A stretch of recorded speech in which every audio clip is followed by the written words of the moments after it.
Hello everyone. ఎల్జీలో వచ్చేసిందంటే మనకి washing మిషన్లో director అని చెప్పి టెక్నాలజీ వస్తుంది. అది వచ్చేసి ఏంటంటే మనకి ఎల్జీ వాళ్ళు ఆల్మోస్ట్ 25 ఇయర్స్ అండ్ అబోవ్ నుంచి ఇది యూజ్ చేస్తున్నారు డైరెక్టర్ అని చెప్పి. ఎందుకంటే ఇది ఎల్జీ పేటెంట్ కాబట్టి డైరెక్టర్ టెక్నాలజీ వస్తుంది. నార్మల్గా ఫస్ట్ వాషింగ్ మిషన్ వచ్చేసి మనకి మోటార్లో మనకి 1969లో లాంచ్ అయింది. అది బెల్ట్ అండ్ పుల్లీ సిస్టమ్ది. జనరేషన్ 1లో వచ్చేసి మనకి 1998లో వస్తుంది డైరెక్టర్ టెక్నాలజీ. జనరేషన్ 2 వచ్చేసి ఏంటంటే మనకి 6 మోషన్. జనరేషన్ 3 వచ్చేసి ఏఏ టెక్నాలజీ అనమాట. ప్రజెంట్ వచ్చేసి ఏఏ కానీ రన్ అవుతుంది మనకి. ఏఏలో మనకి 2.0 వర్షన్ వస్తుంది ప్రజెంట్.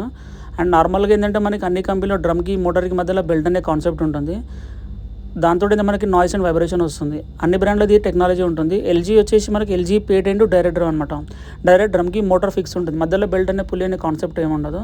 దాంతో బెనిఫిట్స్ ఏంటంటే మనకి నాయిస్ అనేది తక్కువ ఉంటుంది, ప్లస్ వైబ్రేషన్ తక్కువ ఉంటుంది. ప్రతిసారి బెల్ట్ చేంజ్ చేసే అవసరం ఏమి ఉండదు. అండ్ నాయిస్ కూడా చాలా తక్కువ వస్తుంది మనకి. అది కాకుండా ప్రజెంట్ వచ్చేసి మనం ఏ టెక్నాలజీ అండ్ అది కాకుండా దాంట్లో మనకి వచ్చేసి ఇంకోటి 6 మోషన్ టెక్నాలజీ. 6 మోషన్ డిఫరెంట్ మోషన్లో వాష్ చేస్తుంది. అండ్ వాష్ కూడా better than hand wash of wash quality వస్తుంది. అండ్ ఏలో కూడా చూసుకుంటే మనకి 2.0 వర్షన్లో కూడా అన్ని కొత్త టెక్నాలజీ